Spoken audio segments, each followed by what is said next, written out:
The time is 12:04. You're tuned into the mid-morning talk with me, Fazila Isaac, on Salam Media.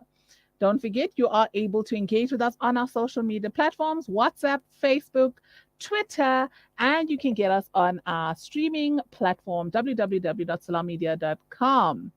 Now, fighting the social ills that women have to go through, we have on the line with us Nonhle Ndinisa, who is the founder of the Brave Hearts Foundation. Thank you for joining us, Nonhle. Thank you for having me, Fazil. So, tell us a bit about yourself. Who is Nonhle? I would like to greet you first. Greetings to you and the listeners at home. Nonhle is, I was born in KZN, in a place called Groudville. I'm a mother of two. I am a businesswoman. I'm in the entertainment industry as an artist manager. I do a lot of things because I have a foundation called Brave Hearts Foundation. That is Nonhle. Okay, and tell us, what is your role within the foundation, and what was the inspiration behind starting this Brave Hearts Foundation? Okay, my role in foundation, I am the founder and the director of the foundation. I started the foundation, the foundation came about when I published my book, Beauty from the Pain. I received a lot of feedback from readers, and some of them were sharing their experiences with me. So upon observing the way that they shared their stories, I saw in me that women really need to talk about issues. And some of them were even scared. They asked me to keep them like anonymous. So I decided that no, I need to open this foundation so that I will empower, support, and provide friendship for those in need under the hashtag having conversation with the one who made it out, because I am a survivor of domestic violence. Mm. And what was your experience like going through this? It was a very painful experience. It was confusing. I was very young at that age, so I didn't know what was happening to me. And we have this thing that when you get married, in my culture as a Zulu girl, you are told that you need to tolerate anything that happens in your marriage. You must submit to your husband. So they don't tell you exactly what to tolerate and what not to tolerate. They just tell you ukubekezela in my language. So that was the most painful thing, because I ended up tolerating even things that were painful to me. You know, this Begazela syndrome is just something that is killing us as women, because your family is telling you, no, he's going to get better. Others will tell you, if he's doing something out there, no, don't Yes, worry, but he's coming home to you. He's not going to her. But they forget that you are a human. You have feelings. You are going through that pain. It is really, really yes, killing so that is the many women problem, out there. Brazila, because when you go through these things, it becomes a shame, because you don't want to talk about it, because you feel like you are failing your marriage, because now your marriage is on your shoulders. So when they give you these advices, these old women, when they give you these advices, they tell you that you must submit. Your home is upon your shoulders. So if anything happens in my culture, in the religion, everywhere, in the societal expectations of a woman. So that's what happened to me, because I really didn't know how to handle everything that was happening to me. Mind you, I was very young. I was 19. Mm. And how did you manage to get out of your situation? It wasn't difficult. It was so difficult. It wasn't easy, because you think about a lot of things. My mother is a pastor. I grew up in the church.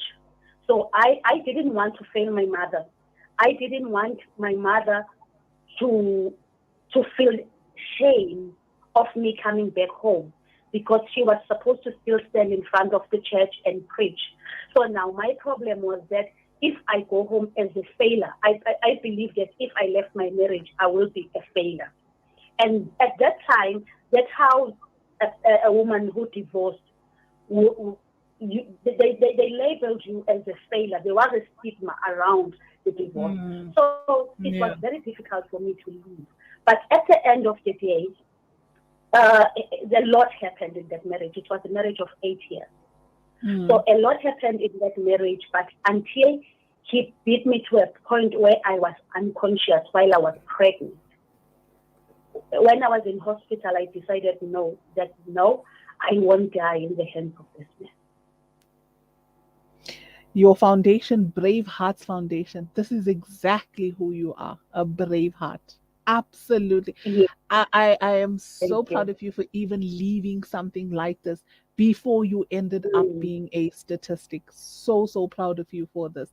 And the fact that you thank you have so much for you never had that, and here you are giving what you didn't have to other women out there, women who are going through GBV and all of these issues that are coming with the challenges that are coming that. with being a Yes, woman in South Africa. Uh, yes, yes. what are some of the other challenges that you've discovered that us women are going through here in South Africa? Fazila, there are so many issues women face today, including domestic violence, abuse of children, unemployment, gender discrimination, poverty. The list goes on. Women are subjected to so many expectations, as I said, that we are oppressed by the expectations of the religion, of the culture, from societal beliefs. Women are so oppressed. Even this day, I feel like women are still oppressed. And how can we address these challenges as South Africans, as communities? How can these challenges be addressed? I believe that creating an environment where women are educated about their rights first, because I think that's where the problem is. We don't know our rights. We think that what is expected of us is our right. And I believe that if we encourage them to get education and empower them with skills that can enable them to become economically independent, it is the first step towards addressing this issue. That will lead to self-confidence, self-awareness, self-sufficiency in women, because that lacks a lot in a lot of women. Mm. I think this is why some of the women they stay with these in these relationships that are not working out for them, because the next thing you're thinking about, if I leave here, I have kids. What am I going Mm, to do? Where mm. am I going to stay? I don't have money. How are my That's children going to eat? Fabiola. That is Mm. the problem. That's what you think about. You think about the poverty at home. You think about your kids. You, because when you get married, you relax sometimes. We need to educate them on marriage is a good thing. Mm. We must not lie about that. Mm. But we must know when we go into the marriage what is expected of us from us, not from the society. Mm. You must get in there, equip yourself, be skilled, be confident, be self-awareness, be self-sufficient, provide for yourself, be independent. Love this person that you are with, but have your own things so that you won't be forced to be in a relationship, even if the relationship doesn't serve the purpose of you being there. That's it. That's it. If you love yourself, that self love and that independence is something that is going to Yes. help you at that time when you are going to need it. Then you're not stuck in such a situation where you become a statistic Mm, after that. Then we are here, rest in peace, and our hearts are broken and we are out there. So it yes. is important that women do get that sense of independence, no matter how rich your partner is, no matter how comfortable your Yeah. situation is. It's always Mm, important to have your own and be your your own own person. thing. Don't lose Yes. yourself in these marriages. Absolutely. Um, That the is Brave what we need to Hearts. teach women. Yes. So, what are some of the activities that the Brave Hearts Foundation is looking into getting into? Faisela, I wrote my book in 2019. Mhm. So, as I said when I started, that the feedback that I got from the readers of the book, so I wanted to start something, a support group of women. So we launched a program called Breaking the Barriers in August 2021. The aim was to bring together diverse women from diverse fields. The goal of our program was to promote sisterhood, because we understood that for us to fight an external forces, we need to be strong and have a sisterhood. So that's how we started. But then after that, we saw that there was a lot that needs to be done. So we joined a foundation that has been there for so many years, that is called Masimanyane Women's Rights International. So under Masimanyane Women's Rights International, there is a wing called WIN, which is Women Equal Network. That became an umbrella because we are a newly established NGO. So we started working with them on their programs. In the same sense, we are being trained. We are getting a training by being with them in their program. So that's what we are doing at the moment. And we do counseling and a lot of things, but under the wing of EWIN, which is Women Equal Network. Great stuff. Nonhle, we're going to take a quick short ad break. When we come back, I'd like us to speak on the Presidential Summit on Gender-Based Violence and Femicide that you attended recently. We'll touch on that after this short break. Stay tuned. Okay. Rejuvenating media day by day. This is Salam Media.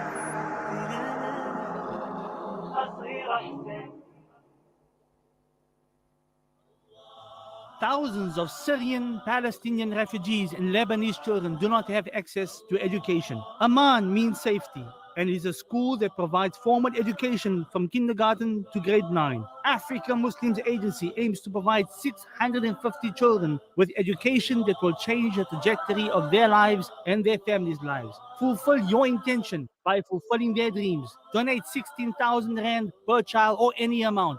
Go to africamuslimsagency.co.za or call us on 011 834 8685. Africa Muslims Agency, empowering, educating, inspiring.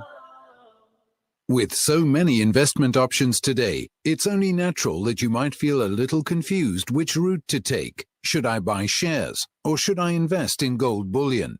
Randery Jewelers now brings you the Zahab coin, an alternative to the Kruger Rand. The Zahab coin, a solid wealth protector in its purest form of 24-karat gold, is the safest way to protect your wealth. So don't just sit there and watch your paper money depreciate. Change to gold. Call Randery Jewelers now at 031 202 4701 or visit www.rjcoin.co.za, situated at 151 Essenwood Road, Musgrave, Durban. Randery Jewelers, the family name you can trust. Devastating floods in Pakistan have washed away villages, claimed the lives of more than 1,000 people, damaged nearly 1 million homes, and left over 33 million people in desperate need of help. As the catastrophe unfolds, Islamic Relief is on the ground, reaching people with life-saving aid. Our team are working tirelessly to deliver food and shelter. Your support is urgently needed now to help save more lives. Donate now to Islamic Relief. When the perfect blend of stylish decor, exquisite halal cuisine, and warm hospitality come together, it could only mean Al Bayt Lodge, your true home away from home. Al Bayt is the ideal heaven for families, business people, and tourists, with its 4-star family rooms and other luxurious facilities. Conveniently situated close to Port Elizabeth Airport, the beach, and other amenities, your stay will be truly unforgettable, as you'll be taking home lasting memories of the warm hospitality, the serenity and tranquility that Al Bayt has to offer. For reservations, call 041 583 6415 or visit www.albaytlodge.co.za. It's a new beginning. It's a new era. Salam Media, humanitarian journalism. Time is 12:18. You're tuned into the Mid-Morning Talk with me, Fazila Isaac, on Salam Media. We are joined by Nonhle Ndinisa of the Brave Hearts Foundation. Now, Nonhle, we were speaking about the summit that you attended recently. What was the experience like? Fazila, I can say it was a wonderful experience. in terms of networking and sharing ideas with other NGOs and everyone that was there. But it was overwhelming to realize that statistics of crime committed against women and children still paints a horrific picture and show that there is still so much that needs to be done. Yeah, it was both wonderful and yeah. And do you think that it yielded the results that it needed to, or what you were hoping to get from the summit? Did you get it from there? Well, Fazila, I can say yes, because the presentation from the government and the ministers proved that they are aware of the pandemic of GBV and femicide. But because President said, if I quote, there's so much that has to take place, and yet still much to do. So the theme accountability, acceleration, and amplification now gave me hope. Despite the enormous challenges we face, we were assured that government is determined to overcome it with the help of the community, obviously. Although it's too soon to tell the implementation and acceleration on what was raised, I think it's yet to yield the result. Yes. And tell me, you know what, like you said, they have acknowledged that it is there. They know that this is what is happening. But what can they do? What changes can be made, in order to protect women and prevent, these femicides from happening? Faisal, on the summit, a lot of points were raised, but I will just pick the few of them that I can just remember right now. There was the issue of bail and parole for murderers and rapists that came up. It was suggested that they must not be eligible. The bail and parole must not be eligible for them. This is to keep the secondary victims for victims and survivors. So the victimization. So that point was raised. The response of mechanism of GBV, late and integration and coordination. So they said that there should be a monitoring of function of the police, because they are looked as the first people that the victim goes to when they're going to report these cases. So what I can say is that what the government needs to change is action. We've been talking about these things for so long. So I think now we need to act on these things, because on the summit we tabled our input, because we went there to know what happened from the last summit, because there was the first summit. And now this was the second summit, but I felt like not much has been done. So we again tabled our input on what can be done. So I believe that we need to treat this as a second pandemic, because the same energy that the government put on the COVID-19, I think we need to use the very same measures to fight the gender-based violence and femicide, because it looked like every time when we have these actions, every time when we talk, then there's someone out there killing a woman. I think there is a counter-attack on these marches that we do. So I think it's high time that we act. I feel like government needs to relook at the policies that we have, at the system, because the system is failing women a lot. Because you find that when a woman goes to the police station to report a case, the first person that she meets is a person that is not trained, the person that will ask her questions that will victimize her again. So now I think there should be implementation of everything that we spoke about on that summit. That's what government needs to do. Absolutely. And you said that you published a book, right? Beauty from the Pain. Tell us about this book. Okay, as I said when I started, I am a survivor. Or I can say, I am a survivor of domestic violence. I was married for 8 years. I was in an abusive relationship from day one. But I was in that marriage for 8 years. So at some point I felt when I left the marriage, there is a lot that you live with when you leave the marriage, when you were abused. So I wondered, because I didn't tell anyone about it. I felt shame. No one knew what was happening in my marriage. So when I left, I started writing just to release the pain that I was feeling. It was my way of releasing the pain. So when I wrote the book. It was not a book as such, because I didn't even have a title of the book. I was just writing to release what I was feeling at that time. Until in 2017, there was a brutal murder of a lady called Karabo Mokwena. And when I looked at in Facebook, people were saying a lot of things, negative things. They were blaming her about this and that. So I found myself writing there and there exactly what happened to me. And I think I was trying to respond to the negativity, trying to educate people on the mental state of an abused person. So after I wrote, I was a bit scared, but I didn't know how people would respond to it. So, but the response was very good, and I got support from the family, my family, who got to know about that for the first time in my book, because even when I left the marriage, I didn't tell them what happened. So I decided, oh no, I think I need, because a lot of friends came to me and said, wow, you helped me. Some came on my inbox and said, I'm going through the same thing. So I thought, no, let me write a book. But my way of writing the book was not to really say aggressiveness of my marriage, was to educate and give a mental state of an abuse or a victim of an abuse. And what does the foundation then need in order for you to help as many women as you can? As much as I said, we are a newly established NGO. We started it in 2020.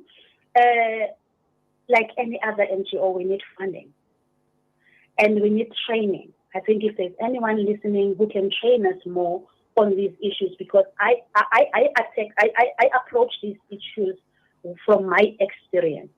Yes, I'm learning, I'm studying, I'm trying to be more professional, and I would like to get help for my staff and for me, and more. For us to reach these women, we need funding more than anything. And how can one make contact or be a part of your organization, or even to donate to your organization? How can they make contact with you guys? My number is 061 325 6535. Or they can get through our Facebook page, which is Braveheart Foundation. In the page, there are links that will take you to WhatsApp and take you to our website. So that's how they can reach us at the moment. Fantastic. Nonhle, thank you so much for taking the time to join us today. I do wish you all the best with the women that you are trying to help as well. Thank you so much also for being the voice that we need to hear, and the person who's actually taking action in order to remedy the situations that we are currently in. We really do applaud you, and we thank you for doing that and taking a stand for this important thing. Thank you so much for joining us today. Faisila, I'm sorry if I pronounce your name wrong, but thank you so much. Thank you for having me, and thank you for giving me this opportunity, because we need platforms like this so that we can talk to other women and to equip them, to empower them, to assure them that we are here. If they need to talk, they can talk to us. I think they say the problems shared is half solved. So Absolutely. I think that it's a good platform for us to talk and have these conversations so that women should know that. Because sometimes when you go through these things, you think that you are the only one. You need to know that you are not the only one, but the most important thing, don't die in the situation. You can live and survive. 100%. It's the silence that kills most of our women. Thank you so much once again, and have a great Thank you afternoon. for having me. I really appreciate it. Thank you to the management and everyone that works for Salam Media. No problem. Have a good day. Same to you. Thank you so much, Fabiola. That was Nonhle Ndinisa, the founder of Brave Hearts Foundation, helping women out there to be the best that they can be and get out of these situations that are harming them. If you need to make contact, donations to assist with training them as well, in order for them to be more effective with other women, contact Nonhle Ndinisa on 061 325 6535 061 325 6535, or catch them on their socials on Facebook, Brave Hearts Foundation. So the time is 12:29. We're going to take a quick ad break. When we come back, we will be unpacking the pit bull situation that we find ourselves in South Africa with Estelle Smith. Stay tuned.